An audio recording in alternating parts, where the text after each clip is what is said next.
Oke, assalamualaikum warahmatullahi wabarakatuh. Saya Gilang Mentari ya. Saya akan mengajar PPKN. Kalian bisa panggil saya Bu Gilang atau Miss Gilang. Karena kebetulan di kelas 10 itu saya mengajar PPKN, tapi di kelas 11 itu saya mengajarnya bahasa Inggris, makanya banyak yang manggil Miss Gilang. Kita langsung ke materi aja, karena langsung nanti pertanyaannya kita di grup WA ya. Untuk materi pertama, itu bab 1 adalah nilai-nilai Pancasila dalam penyelenggaraan pemerintahan negara ya. Itu kalau udah punya LKS bisa dibuka di halaman 3. Tapi untuk kali ini ya untuk kali ini kita bahas bagian 1 dulu. Oh ya, siswa diharapkan mampu kita lihat dulu ya.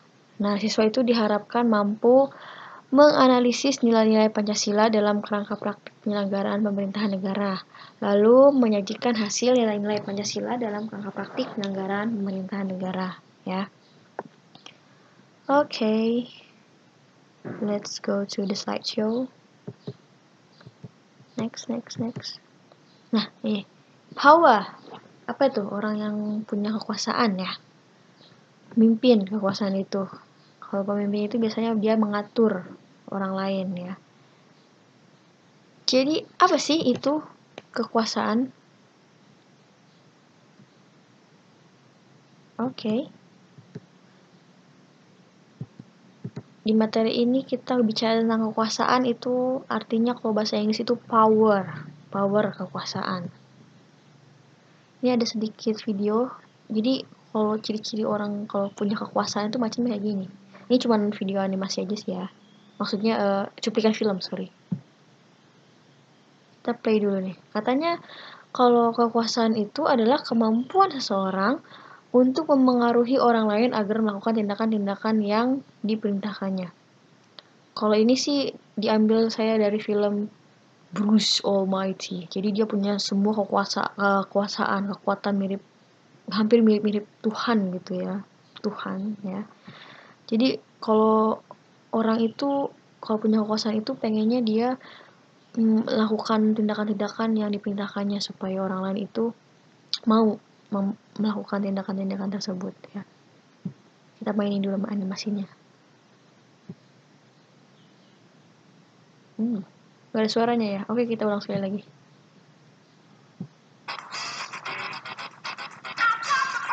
Power. Jadi ceritanya dia itu punya kekuatan seperti Tuhan gitulah, bisa menarik bulan, bisa macam-macam ya. Tapi kita ngomongin kekuasaan di orang dulu. Nah, kemampuan seorang untuk mengaruhi orang lain agar melakukan tindakan-tindakan yang diperintahkannya, itu arti kekuasaan. Tapi kalau di kekuasaan negara, ya, negara itu artinya punya kewenangan untuk mengatur seluruh rakyatnya, nih, mencapai keadilan, kemakmuran, dan keteraturan. Jadi negara nggak asal atur sebenarnya, kalau seharusnya itu nggak cuma ngatur-ngatur rakyat aja, tapi ada tujuannya, yaitu untuk mencapai keadilan, kemakmuran, dan keteraturan. Nah, di sini kita ada foto nih. Foto siapa itu? Itu fotonya John Locke. John Locke itu adalah filsuf dari Inggris ya. Hidupnya itu sekitar abad 17-an. Beliau ini mengemukakan pendapatnya mengenai 3 macam kekuasaan negara. Apa saja? Yang pertama ada legislatif. Ya, apa itu legislatif? Itu adalah kekuasaan untuk membentuk undang-undang. Yang kedua ada eksekutif, yaitu kekuasaannya itu untuk melaksanakan undang-undang. Terakhir ada federatif ya, yaitu adalah kekuasaan untuk melaksanakan hubungan luar negeri. Kan undang-undang itu dia adalah sebagai aturan ya. Aturan itu dibuat dalam negara ya. Aturan itu dibuat, siapa yang buat aturan tersebut atau undang-undang tersebut, itu adalah bagian dari legislatif. Nah, eksekutif itu tugasnya sudah ada undang-undang nih. Siapa yang melaksanakan undang-undangnya? Adalah tugasnya eksekutif. Nah, kalau untuk federatif, tugasnya adalah untuk melaksanakan hubungan luar negeri. Ya, jadi itu di luar undang-undang kalau untuk federatif. Kan negara itu nggak hanya hidup sendirian ya, dia juga ada punya hubungan dengan negara tetangga, dengan negara sahabat, ya. Nah, tapi kemudian pendapatnya dari si John Locke ini dikembangkan lagi oleh orang ini. Siapa namanya? Namanya adalah Montesquieu. Montesquieu ini orang Prancis, hidupnya 1 abad kemudian kalau nggak salah sekitar abad ke-18 ya. Jadi duluan John Locke. Dikembangkan lagi pendapat tadi yang kekuasaan negara itu yang 3 tadi. Apa tadi kata si John Locke? Kekuasaan legislatif, eksekutif, dan federatif. Nah, kalau sama Montesquieu itu juga sama. Pertamanya ada legislatif, yaitu kekuasaan untuk membentuk undang-undang. Yang kedua ada eksekutif, sama juga itu kekuasaan eksekutif itu adalah kekuasaan untuk melaksanakan undang-undang. Nah, ini nggak kelihatan ya, saya close dulu. Nah, tadi. Nah, yang terakhir itu ada yudikatif nih. Bedanya sama si John Locke itu, kalau yang tadi John Locke kan legislatif, eksekutif, federatif. Kalau di Montesquieu itu ada legislatif, eksekutif, dan yudikatif. Itu yang beda. Apa sih yudikatif itu? Kalau tadi di federatif itu kekuasaan untuk melakukan hubungan luar negeri. Tapi kalau di pendapatnya yang dikembangkan oleh Montesquieu ini adanya yudikatif. Itu adalah kekuasaan untuk mempertahankan undang-undang, ya. Termasuk katanya kekuasaan untuk mengadili setiap pelanggaran terhadap undang-undang. Jadi bukan cuma dibuat, bukan cuma dilaksanakan, tapi kalau ada pelanggaran itu akan diadili oleh lembaga yudikatif ini. Nah, yang kemudian oleh Montesquieu inilah 3 lembaga ini disebut trias politika. Apa trias politika?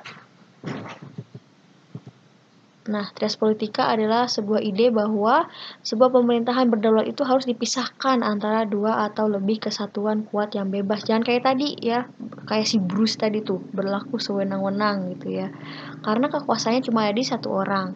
Tapi untuk mencegah hal tersebut, maka kekuasaan itu dibagi-bagi antara harus dipisahkan. Jadi yang satu mengatur ini, yang satu mengatur itu. Jadi enggak cuma sama 1 orang aja. Takutnya nantinya malah jadi otoriter. Ya. Pemisahan kekuasaan merupakan suatu cara pembagian dalam tubuh pemerintahan agar tidak ada penyalahgunaan kekuasaan antara legislatif, eksekutif, dan yudikatif. Jadi dibagi-bagi tugasnya, ya kekuasaannya tadi. Tadi dulu bentar. Yang tadi yang ini. Nah ini, legislatif, eksekutif, yudikatif. Dulu tuh konstitusi Indonesia itu ada 3 ini nih. Ya. Tapi kemudian diamandemen. Ya, diamandemen. Sebelum diamandemen cuman ada 3. Nah, kemudian diamandemen. Dan waktu ada 3 ini, kekuasaan paling tinggi itu ada di MPR. Ya, MPR itu punya kekuasaan paling tinggi. Tapi kemudian setelah diamandemen, dia dibuat jadi ada 6. Tadi 3 dibuat jadi 6. Nah, ini ada namanya pembagian kekuasaan secara horizontal. Oke. Horizontal tuh artinya apa? Artinya dibagi menurut fungsi lembaga-lembaga tertentu, ya. Jadi lihat dari fungsinya atau kegunaannya atau tugasnya. Dilakukan pada tingkatan pemerintahan pusat dan pemerintahan daerah. Terus tingkatan pemerintah pusat itu berlangsung pada lembaga-lembaga negara yang sederajat. Artinya antara satu lembaga dengan lembaga lainnya itu sama kedudukannya, tidak ada yang lebih tinggi. Kalau tadi di sebelum amandemen saya bilang kan waktu masih 3 itu MPR yang paling tinggi, tapi sekarang di sini sederajat ya. Setelah perubahan UUD, pembagian kekuasaan pada tingkat pemerintahan pusat mengalami perubahan dari yang awalnya 3 menjadi 6. Apa aja itu? Nah, ini secara horizontal nih. Kalau garis kan segini ya. Horizontal berarti sejajar, sama. Sama tugasnya, cuman beda-beda fungsinya aja. Nah, yang pertama itu ada kekuasaan